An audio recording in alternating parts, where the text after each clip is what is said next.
Bien, alors bonjour à toutes et à tous.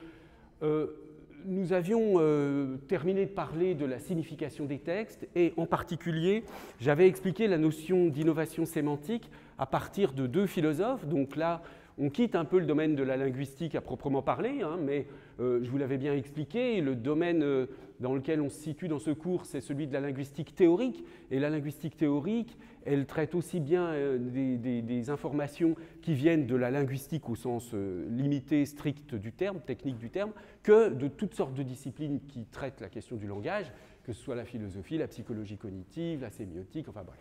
Donc là, en l'occurrence, il s'agit de philosophie, mais pas de philosophie du langage au sens, disons, logique, positivisme logique, enfin post-positivisme logique du terme. C'est parce qu'il y a une philosophie du langage qui est très logicienne, mais là, c'est la philosophie du langage qui vient de la phénoménologie, et en particulier chez Merleau-Ponty, avec cette distinction entre parole parlée et parole parlante. Alors, je résume la thèse de Merleau-Ponty. L'idée, c'est que si je transmets une idée, enfin, oui, je répète le mot idée, mais enfin, le principe du raisonnement de Merleau-Ponty, c'est le suivant. Si je veux transmettre une idée à quelqu'un par le langage, dans une certaine théorie du langage, qui est la théorie selon laquelle les mots sont juste un codage de la signification, un codage arbitraire de la signification.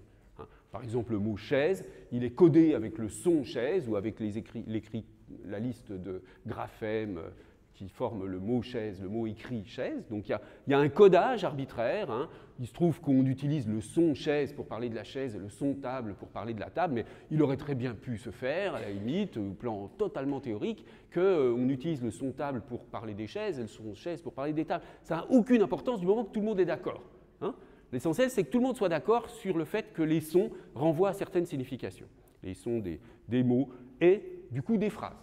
Puisque dans cette théorie, elle part de l'idée aussi qui est une espèce de théorie spontanée du langage, une théorie spontanée du langage. Cette théorie, non seulement elle a cette idée que, isolément, les mots sont simplement des codages des significations, des codages arbitraires des significations, mais que par ailleurs, les assemblages de mots, pour former des groupes de mots, des phrases, des textes, n'apportent rien de plus que la combinaison du sens des mots qui les constituent. Autrement dit, on est dans la pure compositionnalité au sens freyéen. Si je connais le sens des mots, je connais obligatoirement le sens des phrases produites avec ces mots. Ça, c'est une sorte de théorie naïve du langage, théorie spontanée du langage, qui a les conséquences suivantes. Et c'est ça qui va être intéressant à développer. La conséquence, c'est que dans une théorie comme celle-ci, je ne peux jamais dire quelque chose de nouveau à quelqu'un. Je ne peux dire à quelqu'un que des choses qu'il sait déjà, en fait. Pourquoi ? Parce que si j'ai une idée dans l'esprit que je veux transmettre à quelqu'un via le langage, j'ai mon idée. Bon, on parle d'une manière extrêmement grossière, là, approximative, mais bon, j'ai une idée, une certaine signification à transmettre. Je la code avec du langage. Et l'autre, pour comprendre, il faut bien qu'il puisse décoder. S'il peut décoder, c'est qu'il est capable d'associer les sons à la signification. Mais ça veut dire que ça, c'est déjà dans sa mémoire. C'est-à-dire que la signification, il l'a déjà dans sa mémoire. Et c'est parce qu'il a cette signification et qu'il connaît le codage que moi j'utilise qu'il peut comprendre la signification que je transmets.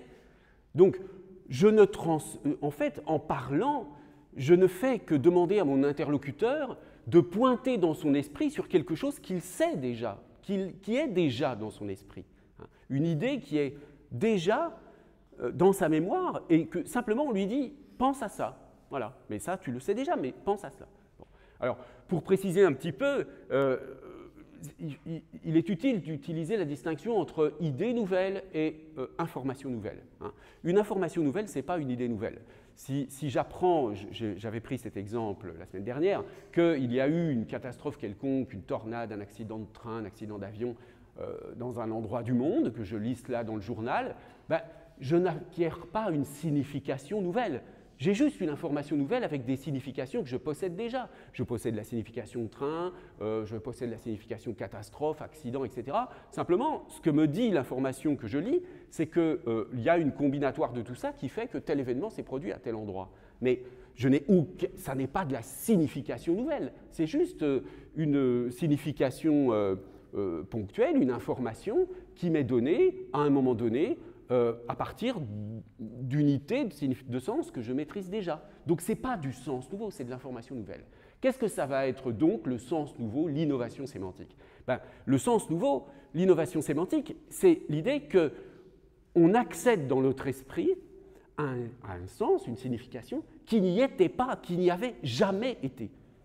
Et évidemment que c'est nécessaire, parce que si on n'avait pas la possibilité d'enrichir notre esprit avec des significations nouvelles, on serait enfermé dans un tout petit ensemble de significations qui seraient tout le temps les mêmes et qui seraient extrêmement limitées.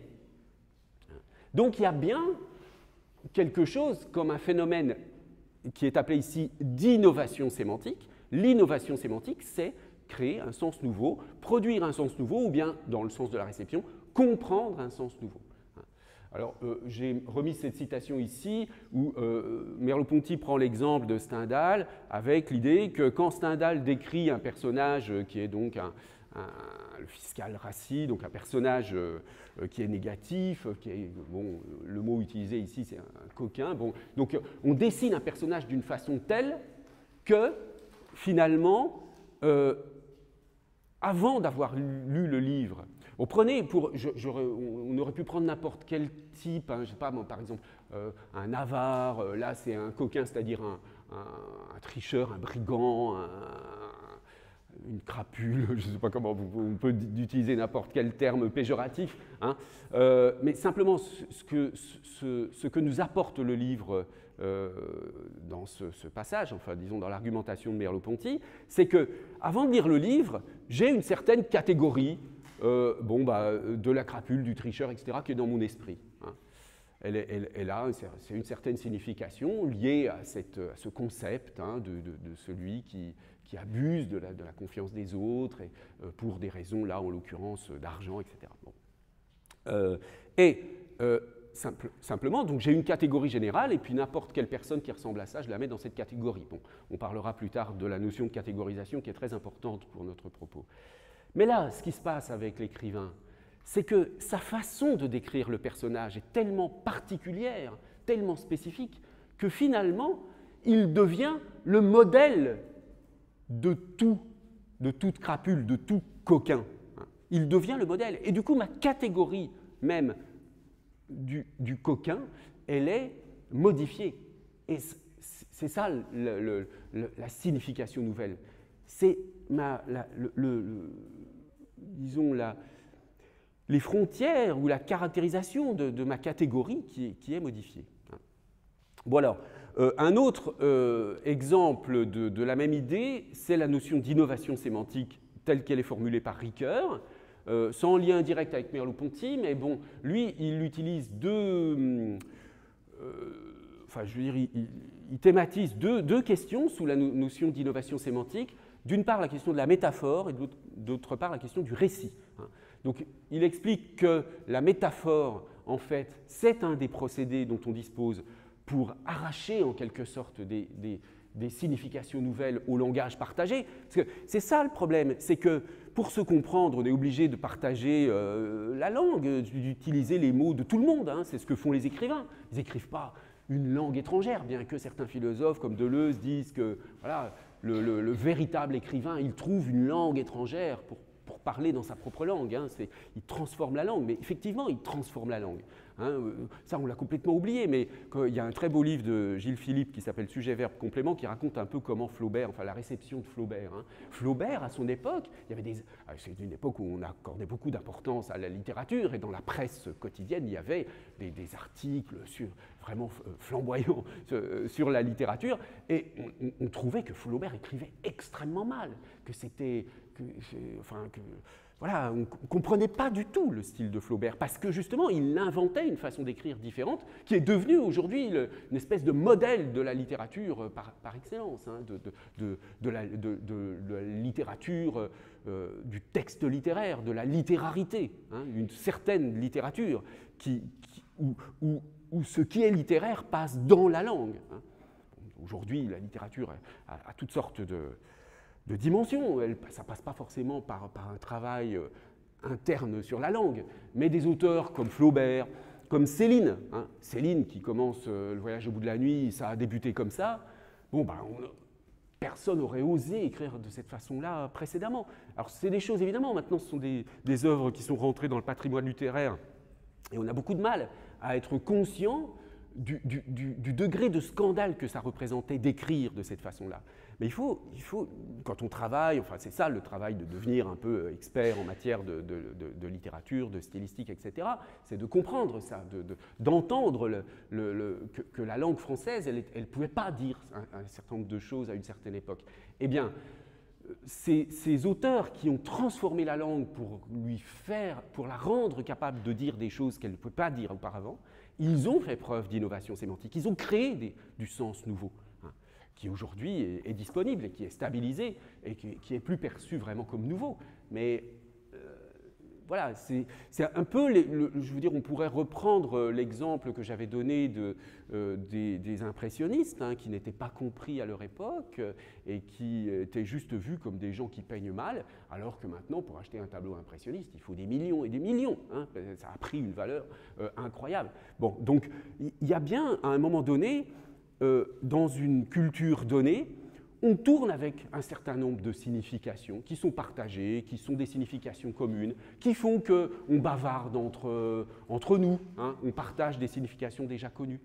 Et puis, les créateurs, les véritables créateurs, pas ceux qui... par exemple, pas les romanciers de gare, si je peux dire, sans mépris d'ailleurs, parce que les romanciers de gare, ils rendent un service utile. J'avais donné l'exemple des séries récurrentes. Hein. J'avais pris l'exemple un peu vieillot, je suis désolé, mais d'une série comme Colombo, ou vous voyez, ce genre de série-là, où c'est tout le temps le même personnage, et juste, il y a des trucs un petit peu différents à chaque épisode. Mais, donc ça, c'est de la parole parlée. Hein. Ça, c'est vraiment, il n'y a pas d'innovation sémantique là-dedans. Il y en a une pour inventer le type de personnage au début, mais après, on tourne sur un système qui est toujours le même. Et donc, les gens, les spectateurs, ils sont contents de retrouver des variations sur un même thème, en quelque sorte, c'est-à-dire de rester dans des significations déjà possédées, mais juste, c'est un peu comme si on redistribuait les cartes d'une façon un petit peu différente, mais c'est toujours les mêmes cartes. Hein. Et ça apporte un plaisir quand même. Donc la littérature, je veux dire, populaire, qui se vend beaucoup en France, je ne vais pas citer d'auteurs, mais bon, il y a des auteurs qui se vendent beaucoup, qui n'ont pas une écriture très intéressante du tout, mais qui produisent quand même quelque chose d'original, parce que n'importe qui ne peut pas être un auteur de best-seller, donc ils ont produit quelque chose d'original, et ensuite ils jouent sur ce procédé pour que leurs lecteurs sont contents de retrouver. Donc, il ne s'agit pas du tout de dire, bon, il y a les créateurs d'un côté qui sont magnifiques, sublimes, qu'on applaudit et qui nous apportent du sens nouveau, et puis les autres, les médiocres, qui vont juste répéter des significations déjà disponibles. Les significations déjà disponibles, c'est totalement indispensable à la cohésion des sociétés, des communautés, etc. On a besoin de partager des significations communes.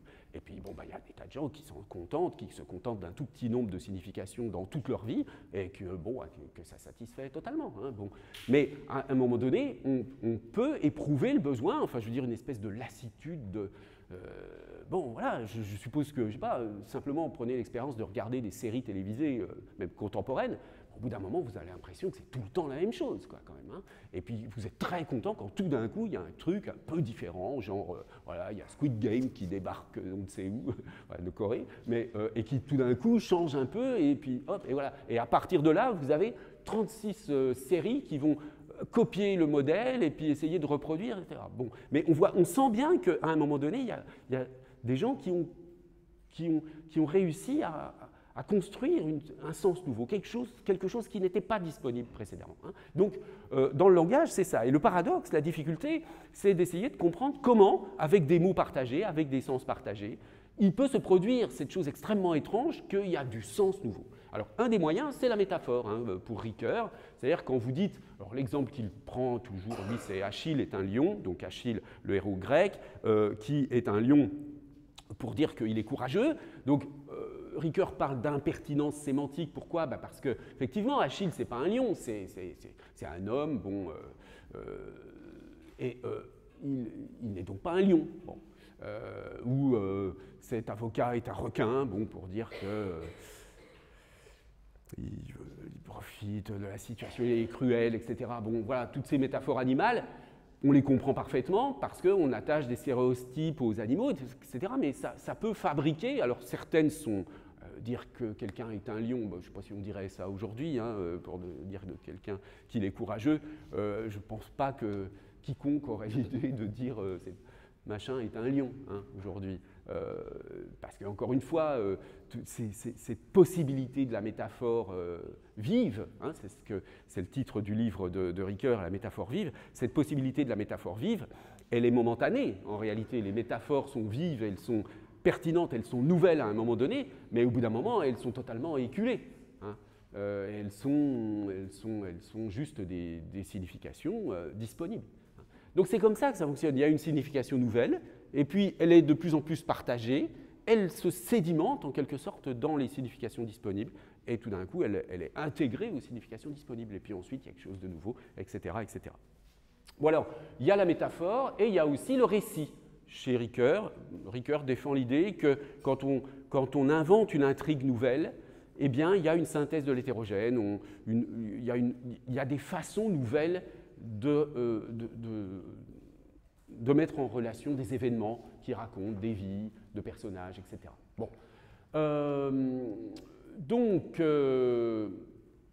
j'avais conclu sur l'idée que, bien sûr, il y a toutes sortes de complications dans la compréhension des textes. On avait vu qu'il y avait des cas, tout simplement, dans les textes techniques où ce sont les mots techniques qui posent problème. Mais ce qui est intéressant dans la difficulté de compréhension des textes, évidemment, c'est le cas des textes qu'on ne comprend pas de prime abord et qu'on réussit à comprendre ensuite à force de, bah oui, comment on fait, hein, comment on fait quand on lit pour la première fois, je ne sais pas moi, des textes qui ont, bon, comme Merleau-Ponty par exemple, qu'on ne va pas comprendre. Ben, on lit d'autres auteurs qui ont écrit sur Merleau-Ponty, on relit Merleau-Ponty, et puis petit à petit, on se fait, mais petit à petit, sans vraiment s'en rendre compte, on se réveille un matin, on se dit « Ah, mais oui, c'est ça qu'il veut dire, etc. » Donc il y a quand même des processus extrêmement complexes et subtils qui sont difficiles à expliciter, qui permettent la compréhension. Alors, il y a donc, comme le formule ici Rastier, une pratique de l'interprétation. Hein. C'est-à-dire que les textes, évidemment, ils se prêtent à des démarches herméneutiques. Parfois, il n'y a rien à comprendre de compliqué. Hein. Je veux dire, quand vous prenez des textes basiques, j'avais parlé la semaine dernière des textes, tout à l'heure j'ai parlé de l'exemple du texte journalistique de faits divers qui raconte un événement. Bon, ça, je veux dire, vous n'allez pas, il n'y a rien à interpréter. Il n'y a rien à interpréter. Vous lisez, vous comprenez la signification, point. Hein. Il n'y a rien à interpréter. Et d'ailleurs, j'avais dit aussi la semaine dernière qu'un des indices qui montre qu'on a affaire à un texte qui ne produit aucune innovation sémantique, c'est qu'on peut le traduire sans aucune difficulté dans n'importe quelle langue. En général, un texte qui ne produit pas du sens nouveau, il n'y a aucune difficulté de traduction. Il n'y a pas d'interprétation, il n'y a pas de latitude d'interprétation possible. Alors que dès qu'un texte a une certaine valeur au sens de, comment dire, au sens de, justement de la...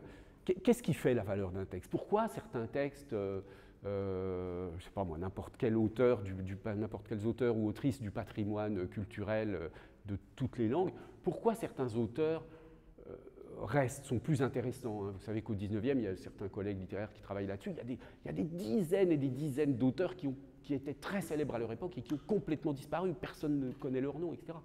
Et d'autres restent et continuent d'être interprétés, continuent d'être là pour proposer des sujets de réflexion au bac, au CAPES, à l'agrégation, etc. Bon. Pourquoi? Parce que certains textes ont des propriétés différentes. Ils ont des propriétés qui font qu'il y a plusieurs interprétations possibles. Et c'est cette possibilité de différentes lectures qui est, au fond, le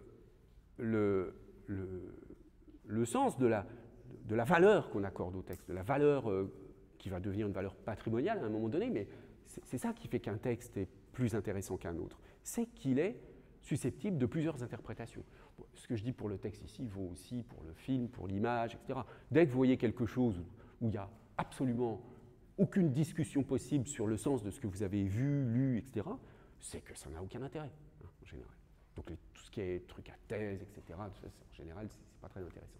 Alors, Rassier, lui, il travaille sur la sémantique des textes, donc c'est tout à fait dans notre sujet, et il essaie de caractériser ce que peut apporter le linguiste sur les textes. Alors son idée, c'est que le linguiste, il ne va pas évidemment dire la liste des interprétations, hein, parce que la liste des interprétations, elle n'est jamais close.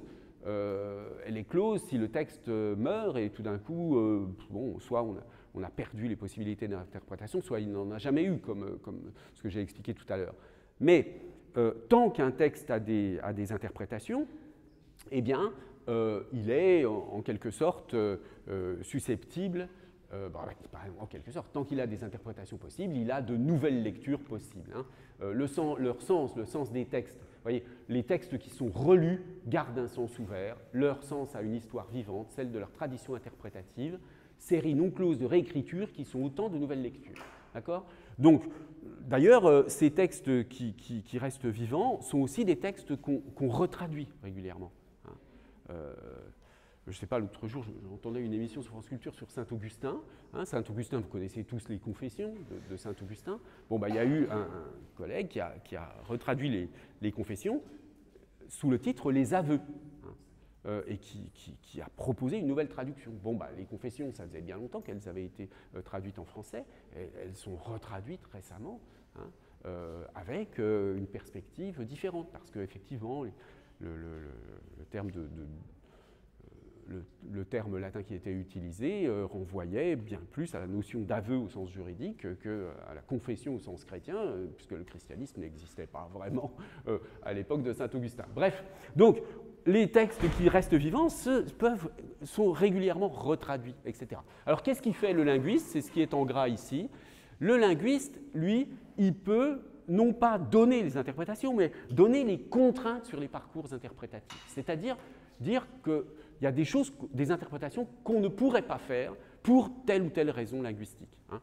Ça reste un peu vague, mais l'idée me semble tout à fait claire. Hein. Il y a des contraintes sur les interprétations, et ça, le linguiste, il peut techniquement en isoler un certain nombre, hein, en faire apparaître un certain nombre. Alors, j'avais terminé toute cette partie sur les plans d'analyse du sens par un petit mot sur la signification des phonèmes et sur la notion de symbolisme phonétique. Alors là, c'est l'idée, je ne vais pas réexpliquer tout cela, vous verrez ça pour celles et ceux qui n'étaient pas là, vous verrez ça dans l'enregistrement. C'est l'idée qu'il y a certains sons qui véhiculent de la signification directement. Hein. Par exemple, vous voyez cet exemple célèbre là, on vous donne deux formes. Hein, ça, c'est quelque chose, c'est un test qui a été fait dans des dizaines et des dizaines de langues et de cultures, et ça marche tout le temps. On vous donne deux formes, une forme un peu d'étoile angulaire irrégulière, une forme un peu arrondie, et puis on vous donne deux mots, maluma et taqueté, des mots qui n'existent pas. Hein. Non, en principe, il faut se faire attention que le mot n'existe pas dans la langue considérée. Et on demande aux gens à quel mot vous associeriez à telle forme, à quelle forme. Hein. Bon, tout le monde dit évidemment que taqueté est associé à l'image angulaire et que maluma est associé à l'image arrondie. Alors on comprend intuitivement, on n'a pas besoin de réfléchir pour dire ça. Hein. C'est une espèce de savoir corporel automatique. Taqueté, ça renvoie à un truc, vous voyez, à des choses un petit peu brutales, donc ils se traduisent visuellement là, par des lignes brisées, mais ça pourrait se traduire différemment, mais là on l'a traduit par des lignes brisées. Alors que maluma renvoie à des sons plus arrondis, etc. Bon. Donc ça veut dire que, contrairement à ce qu'on dit parfois après Saussure, que l'arbitraire du signe, le fait que le signe, les sons n'ont aucune signification intrinsèque, c'est quand même un peu faux, parce qu'il y a beaucoup de sons qui ont une signification intrinsèque. Hein. Et il y a toutes sortes d'études qui ont montré ça. J'avais donné l'exemple des études sur Victor Hugo faites dans les années 80 par Ivan Fenag, qui montrait que, vous savez, chez Hugo, il y a des poèmes très violents contre Napoléon III qui s'appellent Les Châtiments, et puis des poèmes beaucoup plus doux qui sont Les Contemplations, plus vers la fin de sa vie. Et quand on regarde un peu la distribution des phonèmes dans ces deux types de poèmes, on se rend compte que les occlusives du type tuck, les groupes cre, gre, etc., sont beaucoup plus nombreux statistiquement dans les textes violents de Hugo, donc dans les châtiments, alors que les sons arrondis, comme Maluma ici, sont beaucoup plus fréquents dans le texte des contemplations. Et ça, c'est un savoir intuitif des auteurs.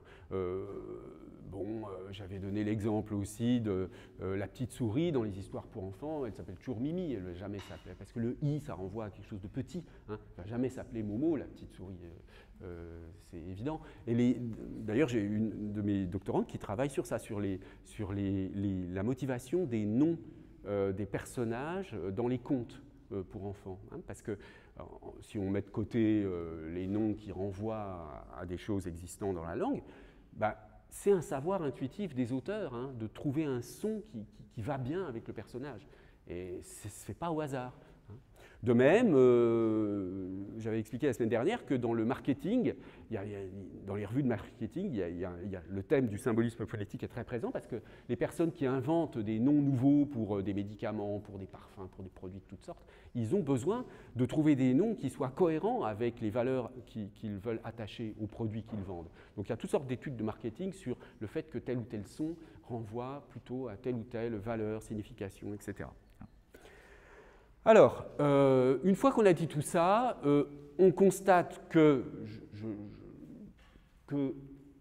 quand on parcourt l'ensemble des niveaux, le sens des phonèmes, le sens des mots lexicaux, le sens des mots grammaticaux, le sens des phrases, le sens des textes ou des discours, on se rend compte, c'était le but de la démonstration, que chaque fois, la nature même du sens est différente. Et j'ai conscience que la nature du sens est différente parce que je vois que lorsque je ne comprends pas, le procédé pour passer de la non-compréhension à la compréhension est différent à chaque niveau. Et c'est ça qui me prouve que la nature du sens est différente. Donc, d'une certaine façon, si on voulait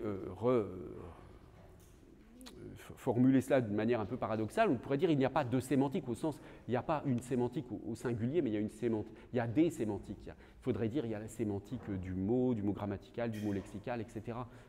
C'est une grande illusion que l'on laisse exister de parler de la sémantique au sens de dire on parle du sens en général. On ne peut pas généraliser le sens. On peut généraliser en disant je parle le sens par opposition par exemple au son. Dans un mot, il y a du sens, il y a du son. Bon, mais dans un mot, dans une phrase, dans un texte. Mais en fait, c'est vraiment une catégorisation beaucoup trop vague. Dès qu'on regarde un peu dans le détail, il y a une nature de la signification, qui est différente dans chacun des cas et qu'il faudrait évidemment caractériser.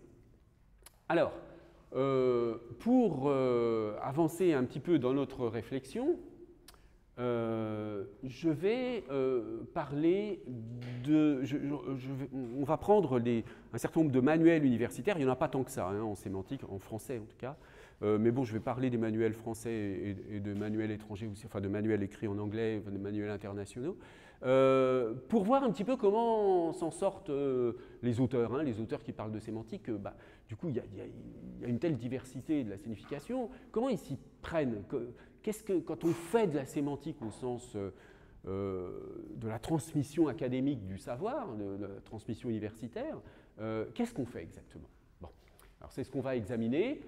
D'abord, je vais parler un peu de Bréal, parce que c'est quand même lui qui a, d'une certaine façon, inventé la sémantique, mais on va voir, c'est un petit peu ambigu, cette façon de considérer que Bréal est c'est plutôt un précurseur, disons, qu'un initiateur. Ensuite, on verra des manuels français, quelques manuels internationaux, et puis je conclurai sur des plans d'analyse du sens qui peuvent être vus pour essayer de malgré tout faire une synthèse dans toute cette hétérogénéité sémantique que j'ai essayé de faire apparaître. Alors, Bréal, quelques mots d'abord biographiques, bio-bibliographiques. Là, j'ai pris un extrait de la notice Wikipédia qui est bien faite. Hein. Et donc, juste pour vous montrer rapidement l'ampleur de la, comment dire, du spectre de recherche et de connaissance de cet auteur, hein, Bréal. Et d'ailleurs, vous verrez que, au fond, quand je parle de linguistique théorique, des gens comme Bréal étaient déjà là-dedans, hein, d'une certaine façon. Bon, Bréal, donc, vous voyez, il est mort en 83 ans, donc quoi, faire de la linguistique, ça maintient en forme, hein, parce que 83 ans pour l'époque, c'était quand même, voilà, 1832-1915. Donc il a étudié à la fin du 19e le sanskrit, hein, donc c'est ça, à l'époque, faire de la linguistique, c'était faire de la grammaire comparée. Bon, il devient au début du 20e prof de grammaire comparée à l'école pratique des hautes études, qui est ici, puis ensuite au Collège de France, donc institution prestigieuse. Et vous voyez, ses élèves, c'est Saussure par exemple, Meillet, Dermestater. Bon, vous ne connaissez peut-être pas Meillet, mais on en reparlera à propos de Gustave Guillaume, mais Saussure, vous connaissez tous, hein, Ferdinand Saussure. Donc c'était le prof, Bréal, c'est un des professeurs de Saussure. Hein. Alors, il est connu, ce que dit à juste titre la notice Wikipédia, pour être le fondateur de la sémantique, et avec son livre Essai de sémantique. Et d'ailleurs, on va commenter l'introduction de cet essai. Alors, il a travaillé sur l'éducation en France, sur l'enseignement des langues anciennes, la réforme de l'orthographe, et puis c'est l'inventeur du marathon, paraît-il, hein, je ne savais pas, c'est lui qui suggéra à Pierre de Coubertin d'introduire le marathon dans les Jeux Olympiques. Bon, bref, c'est anecdotique, mais bon. Alors voilà quelques éléments de bibliographie, hein, mais qui vous montrent un peu. Vous voyez, c'est de la étude sur la religion, mythologie comparée, le mythe d'Oedipe, ensuite sur le langage, ensuite un travail sur l'enseignement, hein, mots sur l'instruction publique en France, dictionnaire étymologique latin, grammaire latine, enseignement des langues anciennes, sur l'enseignement des langues vivantes, et puis le fameux essai de sémantique, des études sur Goethe, Homère, enfin, vous voyez un peu, c'était les savants de cette époque avaient, je veux dire, couvrait des domaines extrêmement vastes et variés, hein, et c'est important de s'en souvenir. Alors, on va dire quelques mots de cet essai de sémantique paru en 1897. Je vais commenter quelques citations extraites de l'introduction de l'ouvrage. C'est intéressant parce que l'introduction permet, dans cette introduction, il essaye de justifier ce qu'il appelle une nouvelle science, la sémantique, l'étude du sens. Alors, on va lire ensemble et je vais commenter au fur et à mesure.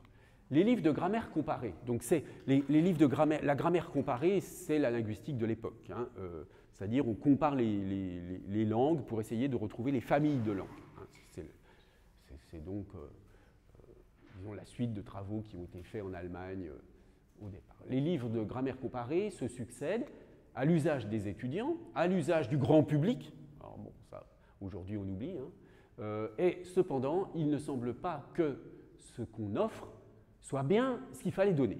Donc, on part du constat d'une insuffisance. Il y a bien des publications en grammaire comparée, hein, mais bon, on pourrait faire mieux. Pour qui sait l'interroger, le langage est plein de leçons, puisque depuis tant de siècles, l'humanité y dépose les acquisitions de sa vie matérielle et morale.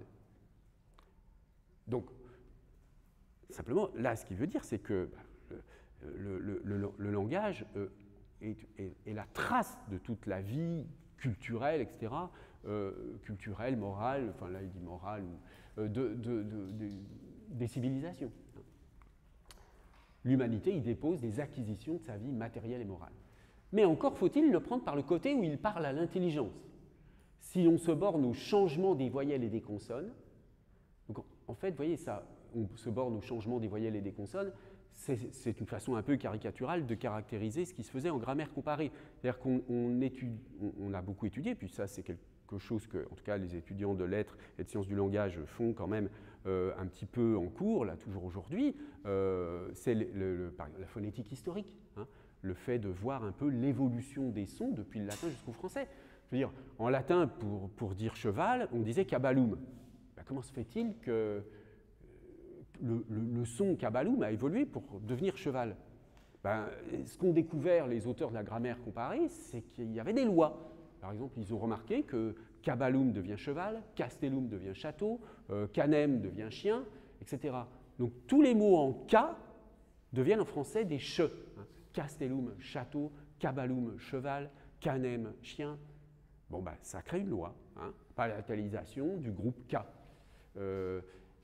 C'est ça que découvrait beaucoup, enfin c'est le genre de choses sur lequel travaillait la grammaire comparée. Bon, mais ça c'est quelque chose que Bréal perçoit comme une espèce de mécanique du langage. Certes, ça parle des voyelles, etc., c'est important de comprendre ça, mais ça ne dit pas ce qui se passe au plan du sens, de la signification, de ce qui est intéressant au sujet du langage. Hein. Si on se borne au changement des voyelles et des consonnes, on réduit cette étude aux proportions d'une branche secondaire de l'acoustique et de la physiologie. Si on se contente d'énumérer les pertes subies par le mécanisme grammatical, bon ça c'est simplement l'évolution des langues qui font que les mécanismes grammaticaux évoluent, mais c'est pareil, vous voyez, il parle de mécanisme. Hein. On donne l'illusion d'un édifice qui tombe en ruine parce que finalement les conjugaisons se simplifient, etc. Vous voyez, on part du latin qui a plein de cas pour aller à l'ancien français où il n'y a plus que 2 cas, le cas régime, le cas sujet, et puis en français il n'y a plus de cas du tout. Hein. C'est la syntaxe et c'est plus la morphologie qui est importante. Mais, donc certains auteurs voyaient ça comme une espèce de dégénérescence d'une langue originaire. Hein. Bon, alors, si on se retranche dans de vagues théories sur l'origine du langage, on ajoute sans grand profit un chapitre de l'histoire des systèmes. Bon. Il y a, ce me semble, autre chose à faire. Donc tout ce qu'on fait à son époque, hein, autour de la grammaire historique et comparée, on pourrait faire autre chose. Extraire de la linguistique ce qui en ressort comme aliment pour la réflexion, et je ne crains pas de l'ajouter, comme règle pour notre propre langage, puisque chacun nous collabore pour sa part à l'évolution de la parole humaine. Voilà ce qui mérite d'être mis en lumière, voilà ce que j'ai essayé de faire en ce volume. Hein. Donc, on voit bien dans cette première citation que le but de Bréal, c'est de sortir d'une étude du langage qui serait purement mécanique et qui ne prendrait pas en considération ce qu'il appelle ici l'intelligence humaine. Et donc, le but, c'est justement d'entrer dans ce qui est de l'ordre de la pensée liée au langage. Laissant de côté, donc deuxième citation, laissant de côté les changements de phonétique qui sont du ressort de la grammaire physiologique, j'étudie les causes intellectuelles qui ont présidé à la transformation de nos langues. Donc, on est toujours dans une perspective diachronique, évolutive, hein, on essaie de voir comment les langues évoluent, mais Bréal suggère, dit clairement, c'est pas qu'il suggère, qu'on pourrait aussi étudier d'autres types de causes, hein, ce qu'il appelle ici les causes intellectuelles. Pour mettre de l'ordre dans cette recherche, j'ai rangé les faits sous un certain nombre de lois. On verra plus loin ce que j'entends par loi, expression qu'il ne faut pas prendre au sens impératif. Hein. C'est-à-dire, ce sont plutôt, ces lois, ce sont des tendances, ça ne va pas être des lois rigides. Ce ne sont pas non plus de ces lois sans exception, des lois aveugles, comme sont, s'il faut en croire quelques-uns de nos confrères, les lois de la phonétique. J'ai pris soin, au contraire, de marquer pour chaque loi les limites où elle s'arrête. J'ai montré que l'histoire du langage, à côté de changements poursuivis avec une rare conséquence, présente aussi quantité de tentatives ébauchées restées à mi-chemin. Ce serait la première fois dans les choses humaines qu'on trouverait une marche en ligne droite, sans fluctuation ni détour. Donc, il y a cette errance, hein, dans cette idée que dans l'évolution des langues, il y a des moments où les langues vont dans une impasse et puis changent, vont dans une autre direction, etc. Les œuvres humaines, au contraire, se montrent à nous comme choses laborieuses, sans cesse traversées, soit par les survivances d'un passé qu'il est impossible d'annuler, soit par des entreprises collatérales conçues dans un autre sens, soit même par des effets inattendus des propres tentatives présentes. Donc il y a une complexité, ce ne sont pas des lois rigides, et puis il y a il faut se déprendre de l'illusion téléologique, hein, qui aurait un but comme ça, et que les langues, elles iraient droit dans le but qui est une certaine direction de l'évolution. Troisième citation, l'intervention de la volonté. Hein. Faire intervenir la volonté, donc c'est ça qu'il appelle le recours à l'intelligence. Dans l'histoire du langage, cela ressemble presque à une hérésie, tant on a pris soin depuis 50 ans de l'en écarter et de l'en bannir. Donc, parce qu'évidemment, on voulait travailler sur des lois objectives, donc on n'allait pas prendre en considération les tendances spontanées de l'esprit humain. Mais si on a eu raison de renoncer aux puérilités de la science d'autrefois, on s'est contenté, en se rejetant à l'extrême opposé, d'une psychologie véritablement trop simple. Donc on voit bien que là, quand il dit on s'est contenté d'une psychologie véritablement trop simple, et quand il dit qu'il faut prendre en considération la volonté, ça veut dire qu'il va proposer une approche psychologique du langage, chose qu'on ne faisait pas du tout. Hein. Une approche psychologique, ou on dirait aujourd'hui cognitive, hein, donc c'est un précurseur des approches cognitives d'une certaine façon. Entre les actes d'une volonté consciente, réfléchie, et le pur phénomène instinctif, il y a une distance qui laisse place à bien des états intermédiaires. Vous voyez, ça c'est extrêmement intéressant. Entre les actes d'une volonté consciente, réfléchie et le pur phénomène instinctif, il y a une distance qui laisse place à bien des états intermédiaires. Et nos linguistes auraient mal profité des leçons de la philosophie contemporaine s'ils continuaient à nous imposer le choix entre les deux branches de ce dilemme.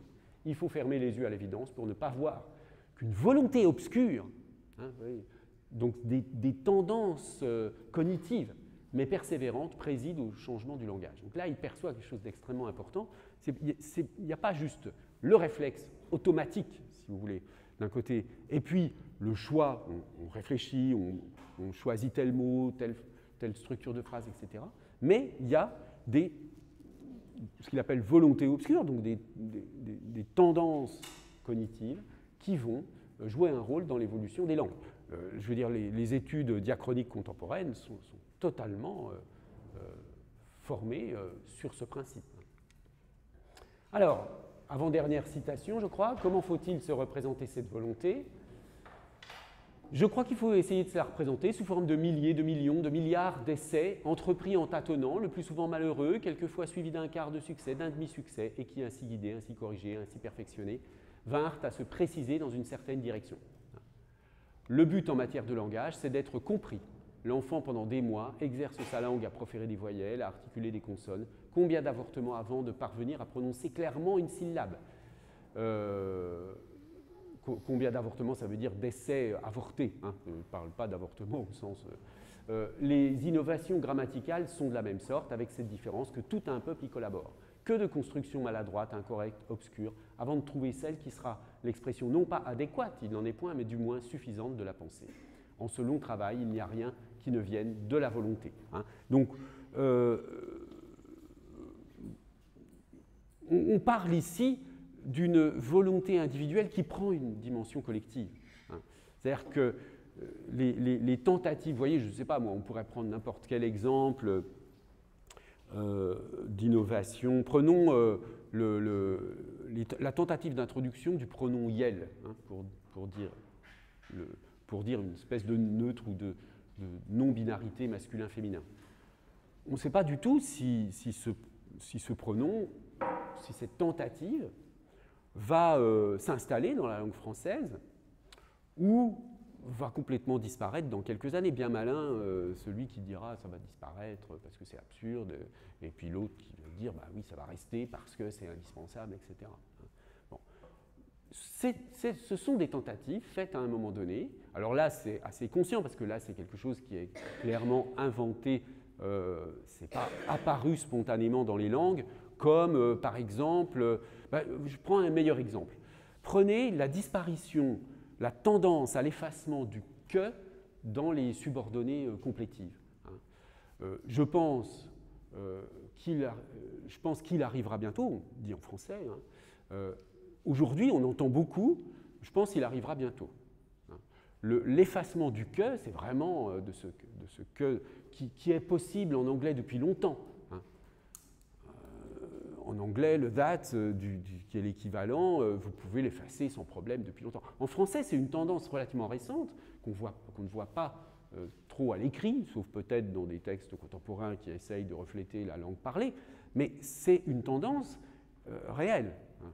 Bon, on ne sait pas si elle va se stabiliser, si finalement le que va complètement disparaître enfin, disons, la conjonction de subordination va disparaître comme outil nécessaire. Le subjonctif imparfait qui a été utilisé pendant longtemps a complètement disparu de l'usage. Bon, il y a toutes sortes de choses comme ça qui évoluent sans qu'on en ait conscience. Hein. Le YEL, ça a été, c'est un peu différent, parce que là, ce n'est pas une construction spontanée. Hein. La disparition de l'imparfait du subjonctif, c'est arrivé petit à petit, sans qu'on s'en rende vraiment compte. Et puis à un moment donné, on se rend compte que les gens qui disent des imparfaits du subjonctif, du coup ça paraît étrange et c'est devenu très très rare. Donc, ce sont des évolutions collectives qui s'expliquent par des tendances. Hein. Chaque fois, on peut trouver des explications. Et c'est ce qu'essaie de faire Bréal. Alors, dernière citation. « Telle est l'étude à laquelle je convie tous les lecteurs. Il ne faut pas s'attendre à y trouver des faits de nature bien compliquée. Comme partout où l'esprit populaire est en jeu, puisque donc là c'est collectif, hein, c'est l'esprit au sens connectif, c'est de la cognition sociale, ce que les auteurs appellent aujourd'hui la cognition sociale, social cognition. Est en jeu, on est au contraire surpris de la simplicité des moyens, simplicité qui contraste avec l'étendue et l'importance des effets obtenus. J'ai pris à dessein mes exemples dans les langues les plus généralement connues, il sera facile d'en augmenter le nombre, il sera facile aussi d'en apporter de régions moins explorées. Les lois que j'ai essayé d'indiquer étant plutôt d'ordre psychologique, je ne doute pas qu'elles se vérifient hors de la famille indo-européenne, hein, parce que si c'est psychologique, c'est la cognition humaine, donc quel que soit si ça vient de ce qui est humain dans la cognition, ça doit se retrouver dans d'autres familles de langues. Ce que j'ai voulu faire, c'est tracer quelques grandes lignes, de marquer quelques divisions et comme un plan provisoire sur un domaine non encore exploité qui réclame le travail combiné de plusieurs générations de linguistes. Je prie donc le lecteur de regarder ce livre comme une simple introduction à la science que j'ai proposé d'appeler la sémantique, et vous avez une note en bas de page que j'ai reproduite ici, sémantike techné, hein, en grec, la science des significations, hein, du verbe sémaion, signifié par opposition à phonétique, la science des sons. Hein. Sémantique est construit sur le modèle de phonétique. Voilà. Donc, qu'est-ce qu'on peut tirer comme bilan? C'est que Bréal crée le terme de sémantique. Hein. Il a une perspective diachronique, évolutionniste sur les changements de sens, perspective cognitive, c'est donc un précurseur en ce sens-là. On constate quand même une apparition tardive, hein, de la sémantique par rapport à la phonétique et à la morphologie. Et puis, donc, il parle de lois. Alors, je les illustre avec un exemple, hein, ces fameuses lois. Je prends l'exemple qui est un des exemples qu'il traite, hein, la loi de répartition. Qu'est-ce qu'il appelle loi de répartition? Eh bien, nous appelons répartition l'ordre intentionnel par suite duquel des mots qui devraient être synonymes et qui l'étaient en effet ont pris cependant des sens différents et ne peuvent plus s'employer l'un pour l'autre. Donc vous avez des synonymes à un moment dans une langue, et puis finalement il y a une spécialisation qui fait que les mots qui étaient synonymes se spécialisent. L'exemple qu'il donne, c'est en Suisse, quand on considère les patois de la Suisse, et peu à peu le français s'est implanté dans des zones où on parlait le patois. Et donc, à un moment donné, en patois, la chambre, on utilisait le mot « paillet » pour dire la chambre. Et puis, peu à peu, on utilise le mot « chambre ». Donc, au début, les deux mots sont synonymes, « chambre » et « paillet », hein, sont synonymes. Ces deux mots, il y a un mot qui vient du français, l'autre qui vient du patois, qui signifie la même chose, « chambre ». Mais il y a une évolution qui fait que la langue ne supporte pas qu'on utilise d'une certaine façon deux mots qui veulent dire exactement la même chose. Donc il y a une répartition, une séparation, qui fait que paillet désigne une chambre de mauvaise qualité et que ce qu'on appelle un galta, ça veut dire une chambre de mauvaise qualité, et puis que le mot chambre devient une chambre sans particularité, une chambre normale, quoi, si j'ose dire.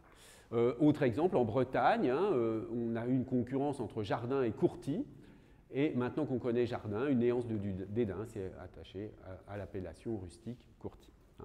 Bon, donc, vous voyez, c'est ce genre de loi que Bréal essayait de mettre en évidence. Bien, alors, J'ai un peu dépassé. Ouais, non, ça va. On va faire une petite pause là et je vais tirer une conclusion sur Bréal juste après.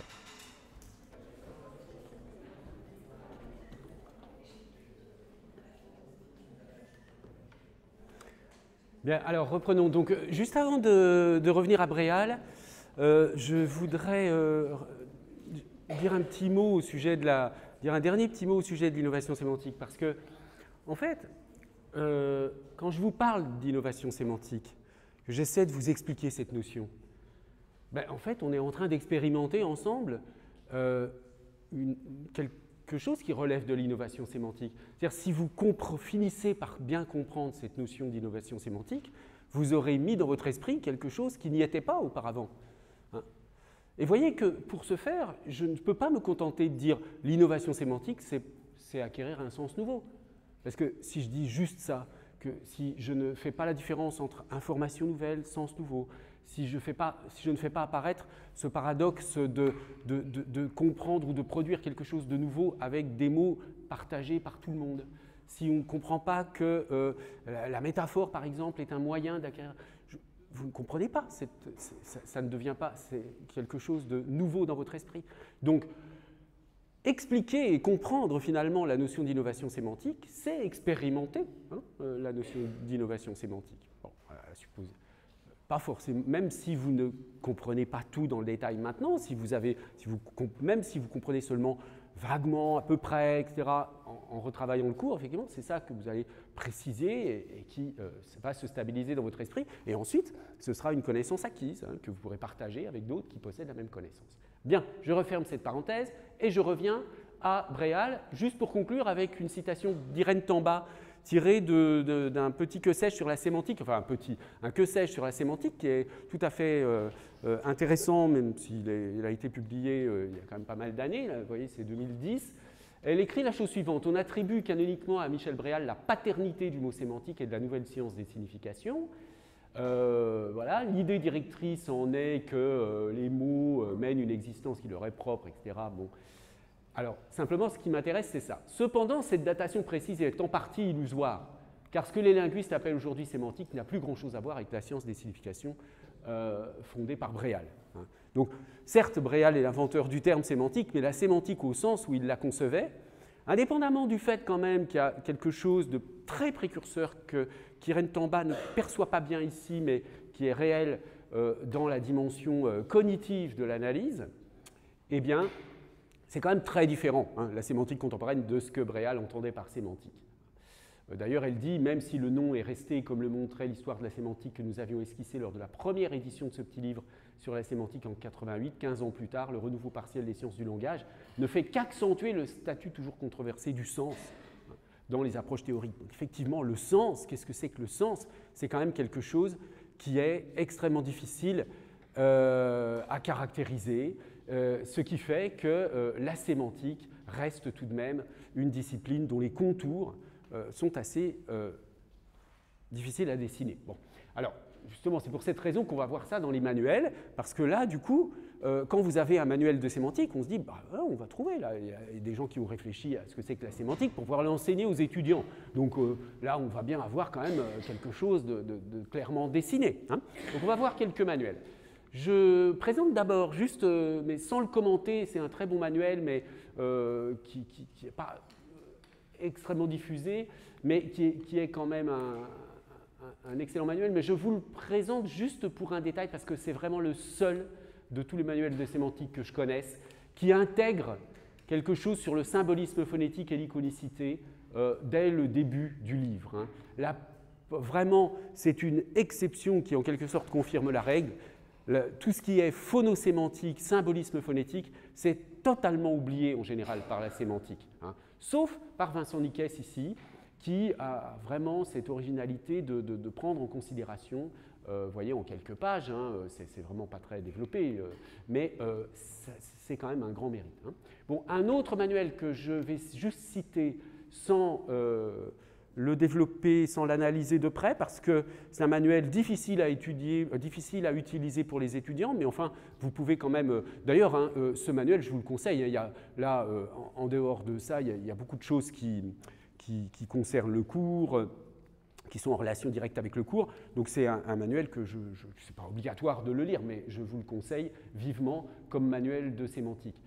La sémantique au pluriel, c'est autre chose. Vous voyez, comme je ne vais pas lire en détail là, cet extrait de la 4e de couverture. Sémantique au pluriel, alors moi quand j'ai vu apparaître ce titre, je me suis dit, ah ben enfin une sémantique qui est au pluriel, comme je disais tout à l'heure, c'est-à-dire qui va prendre les différents plans d'analyse et montrer que la sémantique du mot grammatical, ce n'est pas la même chose que la sémantique de la phrase, etc. etc. Bon, ben non, en fait, ce n'est pas du tout ça. Sémantique au pluriel, c'est simplement les différentes théories en sémantique. Hein. Et alors, vous voyez, là, je vous donne la table des matières. Vous avez une liste impressionnante de théories sémantiques développées alors parfois par les auteurs même de la théorie. Bon, par exemple, Gilles Coll, sémantique instructionnelle, ça c'est assez propre à cet auteur. Olga Galatanou, sémantique des possibles argumentatifs, c'est aussi quelque chose qui est propre à cet auteur. Marion Carrel, théorie des blocs sémantiques, c'est la même chose. En revanche, quand on prend par exemple Laurent Roussary, sémantique formelle, ça c'est pas l'invention de Laurent Roussary, c'est un domaine de la sémantique, enfin une façon de faire de la sémantique qui se nomme la sémantique formelle. Même chose pour Kléber, sémantique référentielle, même si Kléber est un auteur important de la sémantique référentielle, c'est quand même un domaine, une façon de faire de la sémantique, même chose pour sémantique de l'énonciation, sémantique discursive, etc., sémantique textuelle. Toutes sortes de domaines, de grands domaines de la sémantique qui sont synthétisés par des auteurs. Donc, alors évidemment, ça c'est intéressant pour, comment dire, plutôt au niveau master. Hein. Je veux dire, c'est un livre un petit peu trop technique pour la licence, mais c'est intéressant parce que, vous voyez, ça montre un peu cette diversité des approches sémantiques actuellement. Hein. C'est un livre récent, vous voyez, 2022, hein, il a paru. Donc c'est un livre tout à fait récent qui est intéressant dans sa conception, mais qui évidemment n'est pas utilisable comme manuel d'initiation à la sémantique. C'est plutôt, je vous dis, pour des étudiants en master. Alors maintenant prenons un exemple plus classique qui fait partie des livres les plus courants qui présentent la sémantique pour les premiers cycles universitaires. C'est le livre de Touratier, la 2e édition date de 2010, donc ce n'est pas tout récent, mais vous verrez tout à l'heure, je vous montrerai la page d'accueil de l'éditeur Duno. Les 3 livres dont je vais vous parler restent aujourd'hui encore les livres qui apparaissent comme étant ceux dans le domaine de la sémantique qui sont les seuls qui sont vendus par cet éditeur. Hein. Bon, on a vu, il y a d'autres éditeurs, mais... alors, comment ça se présente? Vous avez d'abord un premier chapitre qu'on retrouvera dans d'autres manuels, définition liminaire, qui réfléchit un peu sur ce que c'est que le sens, la signification. Il y a une partie ici sur lexicologie, lexicographie, c'est la question des dictionnaires. Hein. La lexicologie, c'est l'étude scientifique des dictionnaires, et la lexicographie, c'est la pratique consistant à fabriquer des dictionnaires. Alors évidemment, c'est important les dictionnaires, on l'a vu, hein, dans la sémantique du mot, le dictionnaire, c'est la ressource principale, quelle que soit sa forme, hein, que ce soit un dictionnaire papier ou un dictionnaire numérique, c'est l'outil principal pour aller chercher le sens des mots. Donc il y a un lien entre la question du sens et la façon dont les dictionnaires se débrouillent, comment les dictionnaires sont structurés, etc. Donc c'est intéressant. Hein. C'est pour ça qu'il y a une partie, comment les dictionnaires étudient le sens. Donc il y a tout cet aspect préliminaire. Ensuite, vous voyez, vous avez 2 parties, là, sémantique structurale, fonctionnement et utilisation du CMM. Hein. Et la notion de CMM est introduite ici, organisation du CMM. Donc ces 2 chapitres, ils vont ensemble et ils renvoient à une certaine approche de la sémantique qui s'appelle la sémantique structurale. Alors qu'est-ce que c'est que la sémantique structurale? Peut-être que certains d'entre vous en ont déjà entendu parler. C'est une sémantique qui est inspirée de la phonologie structurale. Vous voyez, c'est une sémantique qui va, par exemple, je prends un exemple très célèbre hein, qui vient de Bernard Potier, où vous avez une liste de noms, chaise, fauteuil, tabouret, canapé, pouf, et puis une liste de caractéristiques ici pour s'asseoir, matériau rigide pour une personne. Et on met un plus quand la propriété est vérifiée et un moins quand elle ne l'est pas. Donc, par exemple, la chaise, il n'y a pas de bras, donc il y a un moins, et alors que le fauteuil a un plus parce qu'il a des bras. Et alors, ces différentes caractéristiques, là, pour s'asseoir, matériaux rigides, etc., c'est ce qu'on appelle des SEM. Les SEM qui sont indiqués ici, le statut du SEM. Alors, les SEM, ils ont cette propriété d'être purement différentiels. Qu'est-ce que ça signifie? C'est comme en phonologie et en phonétique. Vous voyez, ces tableaux qui ont été, disons, les produits de l'approche structurale de la phonologie, développée par notamment Jacobson. Vous avez des tableaux comme ça qui montrent, qui analysent les phonèmes de différentes langues à partir d'un certain nombre de caractéristiques, par exemple le fait que la voix, ça correspond à la distinction entre les consonnes sonores et les consonnes sourdes. Donc, par exemple, ici, vous voyez, le P, c'est une consonne sourde qui ne fait pas vibrer les cordes vocales, il y a un moins, alors que le B, c'est une consonne sonore qui fait vibrer les cordes vocales. Et quand vous regardez la distribution des plus et des moins dans le P et le B, vous voyez que la seule différence, c'est ça. C'est le fait que le P n'est pas voisé alors que le B est voisé. Il y a la vibration des cordes vocales. Et c'est ça le principe de l'analyse structurale, c'est de dire qu'on a besoin d'un stock phonologique dans une langue. Il y a de grandes différences des sons dans les différentes langues, mais dans toutes les langues, il y a un système avec un certain nombre de phonèmes qui s'opposent tous les uns aux autres. Il n'y a pas de phonèmes où il y a les mêmes listes de plus et de moins, parce que ça voudrait dire que ce ne sont pas des phonèmes différents. Et donc, ça, c'est le modèle de l'analyse structurale qui a été copié, si vous voulez, répliqué pour faire l'analyse de la signification. Donc, la sémantique structurale, elle est inspirée du modèle de la phonologie. Donc, de la même manière, on a des caractéristiques, mais qui ne sont pas descriptives. Je veux dire, ce sont des traits sémantiques, donc qu'on appelle des SEM, et on pourrait très bien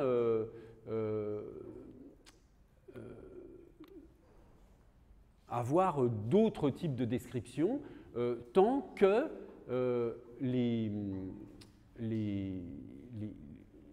oppositions entre les différents termes, ici entre les différents mots, existent. Il n'y a jamais deux lignes identiques. Bon.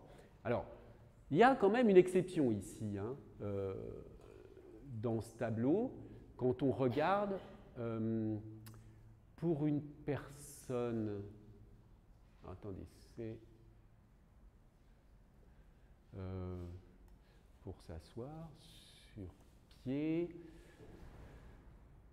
avec dossier matériel rigide. Voilà. Quand vous comparez ici matériel rigide et sur pied, vous voyez que vous avez exactement la même distribution là. X, une croix, les 4 ici, donc pour chaise, fauteuil, tabouret, canapé. Et le seul qui fait exception, c'est le pouf. D'accord ? Le pouf, parce qu'il n'a pas de pied. Bon. Et le pouf, il n'est pas en matériel rigide non plus, contrairement à tous les autres. Chaise, fauteuil, tabouret, canapé. Alors, qu'est-ce que ça veut dire? Ça, c'est un exemple, souvent il est cité, mais sans qu'on ait fait attention au fait qu'il y avait non pas une erreur, mais c'est une erreur volontaire. C'est pour montrer qu'en réalité, je n'ai pas besoin de 6 SEM ici. Je n'ai besoin que de 5, parce que le fait de préciser matériel rigide ne sert à rien si j'ai déjà précisé que c'est sur pied, puisque, en fait, ce SEM-là, il me sert simplement à distinguer le pouf de tous les autres. Donc, soit je garde le SEM2 sur pied, soit je garde le SEM6 matériel rigide, mais je dois en supprimer un des deux pour rester cohérent. Et peu importe que je dise l'un ou l'autre. Je vous donne cet exemple pour bien vous montrer que ce n'est pas le caractère descriptif qui compte, c'est le fait qu'il y ait des séries d'oppositions. Donc, sur pied, on n'a pas besoin, puisqu'on a matériau rigide ici qui suffit, ou bien j'aurais pu barrer le matériau rigide et garder uniquement sur pied.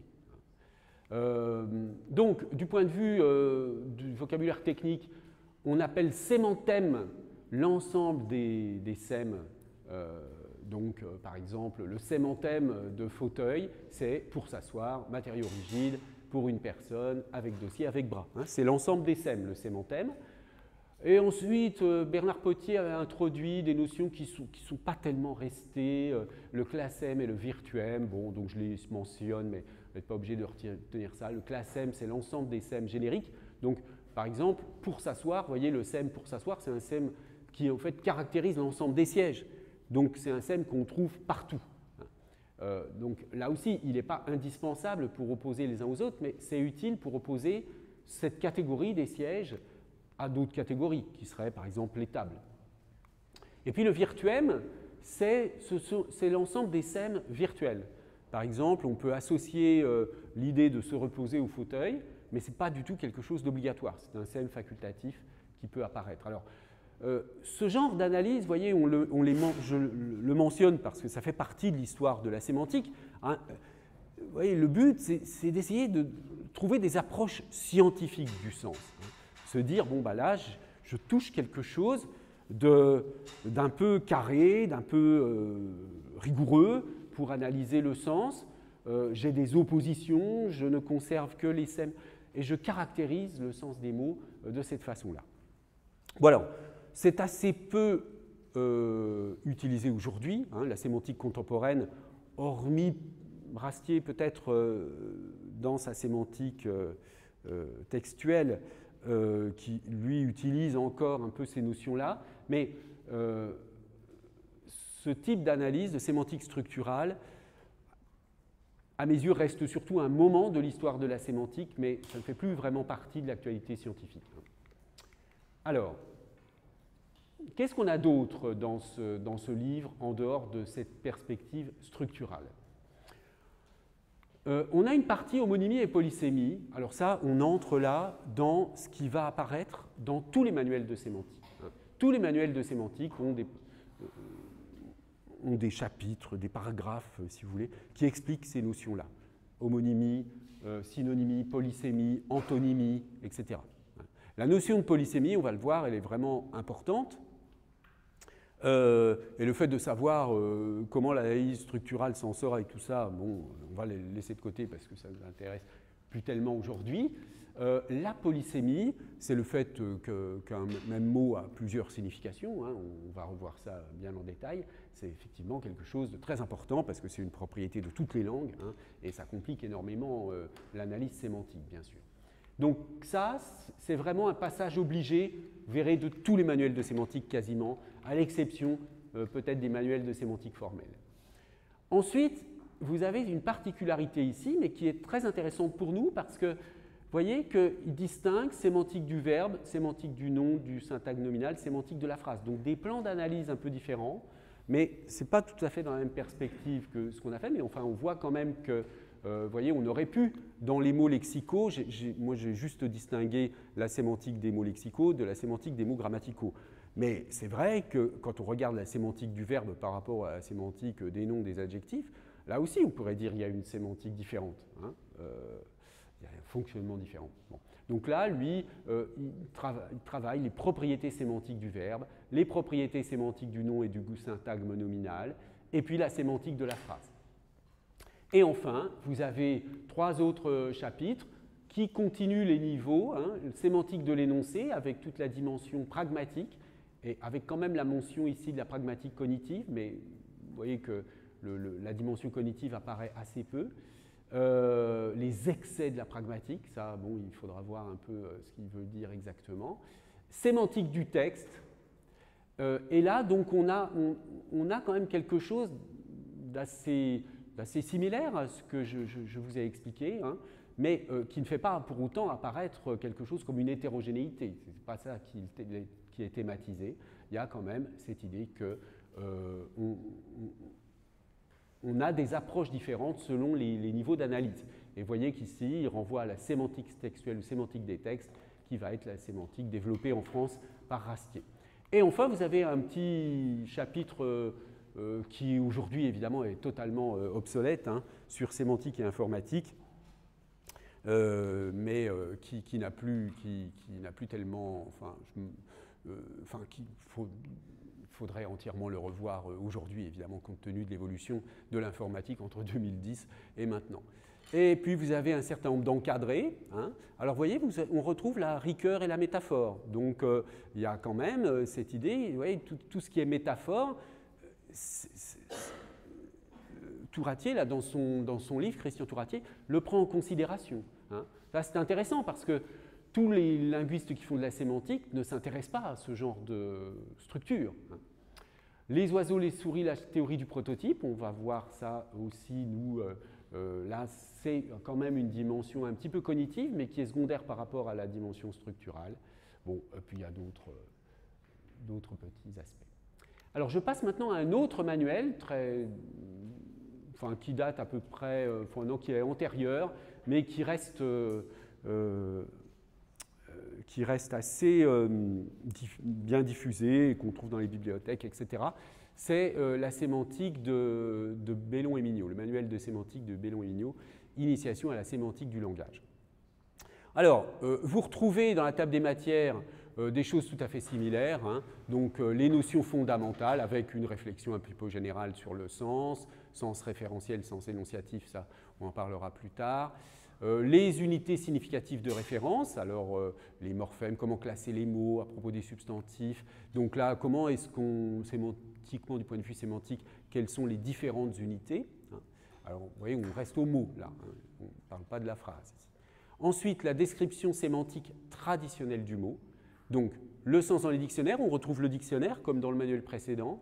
Et puis, on retrouve métaphore, métonymie, synecdoque, polysémie, d'accord, qui sont des notions basiques de la sémantique. Et encore une série de notions, là, comme on a vu tout à l'heure, relations sémantiques entre les mots, homonymie, synonymie. On a en plus ici les familles de mots. Mais vous voyez, il y a quand même une certaine stabilité là, sur cet ensemble de notions. Donc on pourrait dire à ce stade, si vous voulez, que quand on fait de la sémantique, on étudie techniquement les phénomènes d'homonymie, de polysémie, de synonymie, etc.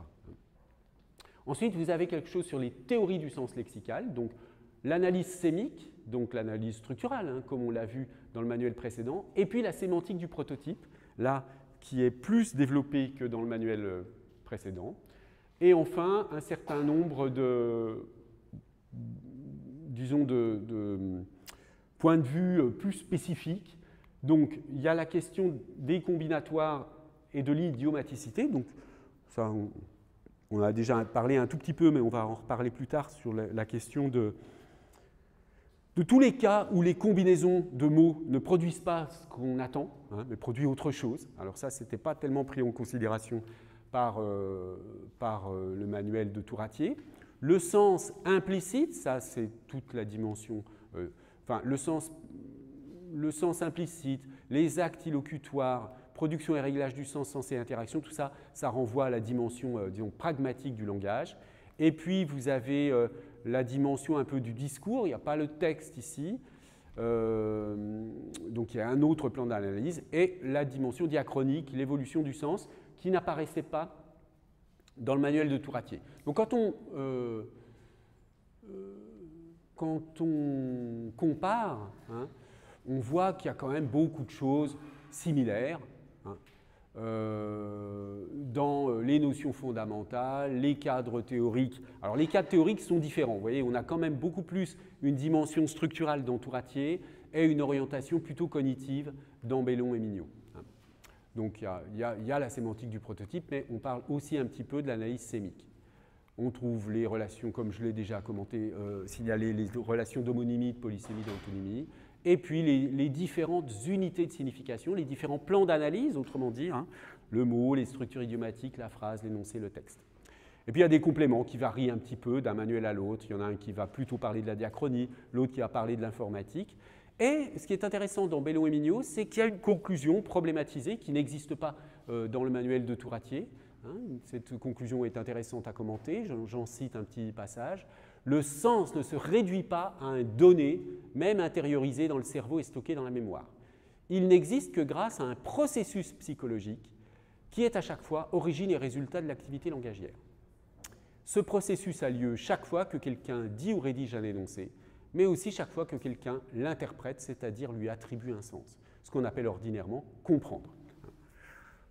Dans ces conditions, les progrès futurs de la science sémantique sont à coup sûr liés à ceux de la psychologie, plus précisément de la psycholinguistique, même si pour le moment, sémantique, linguistique et psychologie demeurent deux disciplines encore bien distinctes.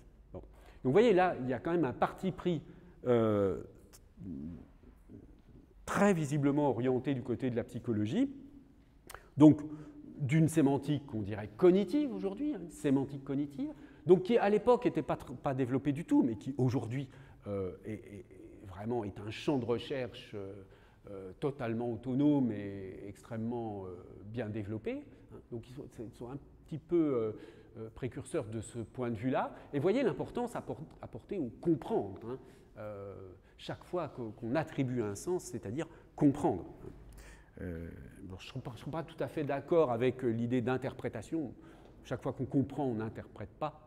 Si c'est de la compréhension immédiate, automatique, il n'y a pas d'interprétation. Pour moi, ça c'est assez important, les situations dans lesquelles il y a une interprétation et les situations dans lesquelles il n'y a pas besoin d'interprétation, où il y a une espèce de décodage du sens immédiat, facile, automatique, etc.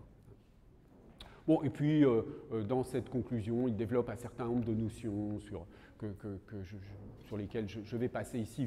Vous irez la lire si vous le souhaitez. Alors, quand on compare vraiment les deux, vous voyez, Bellon et Mignot et puis Touratier, vous voyez, on peut dresser des parallèles. Donc, il y a toujours les définitions générales qui sont une réflexion relativement rapide sur le sens, etc. Ensuite, on a dans les deux manuels les unités, donc nom et syntagme nominal, ici en l'occurrence. Tout ce qui est relation entre les significations ou entre les sens des mots, polysémie, homonymie, etc. etc. L'analyse sémique et les théories du sens lexical. Donc avec ces deux, ici on a deux perspectives seulement avec ces deux manuels.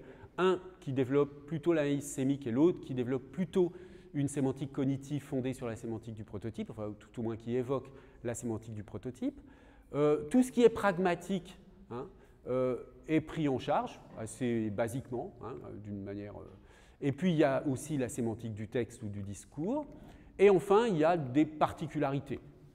Le Bellon et Mignot, eux, parlent de la sémantique du prototype, des combinatoires, de la dimension diachronique, choses qui ne sont pas tellement prises en compte chez Touratier, qui, lui, je l'ai déjà dit, prend en considération plutôt la dimension sémantique informatique. Bon. Donc, si vous voulez, quand on compare ces deux manuels, j'aurais pu en prendre d'autres, on serait parvenu à peu près au même résultat. On se rend compte quand même qu'en dépit des déclarations des linguistes disant « bon, la sémantique, on ne sait pas trop ce que c'est, le sens est extrêmement vague, etc. » Bon, quand on regarde les manuels de sémantique, il y a quand même une certaine stabilité. Il y a une stabilité. Bon, il y a des orientations théoriques diverses. On va en voir d'autres, mais là, on a deux exemples, sémantique structurale, sémantique cognitive. Sachant que, encore une fois, la sémantique structurale, elle est quand même un petit peu, à mon avis, en tout cas en ce moment, moins travaillée que la sémantique cognitive. Des réflexions générales sur le sens, mais qui en général ne vont pas très loin et ne se relient pas à des problématisations plus théorisées, plus philosophiques sur le sens, mais ça mériterait de le faire. Il y a peu de place en général pour la sémantique grammaticale, bien que quand même chez Touratier, il y a quand même la sémantique du syntagme verbal, sémantique du syntagme nominal, avec un certain nombre de considérations intéressantes malgré tout, mais il n'y a pas un chapitre sémantique grammatical. Et puis des points communs, hein, on a vu les relations de signification, la problématique des dictionnaires lexicologiques. On voit quand même un privilège au niveau du mot, hein, parce que tout ce qui est homonymie, polysémie, synonymie, etc., ça concerne le niveau du mot.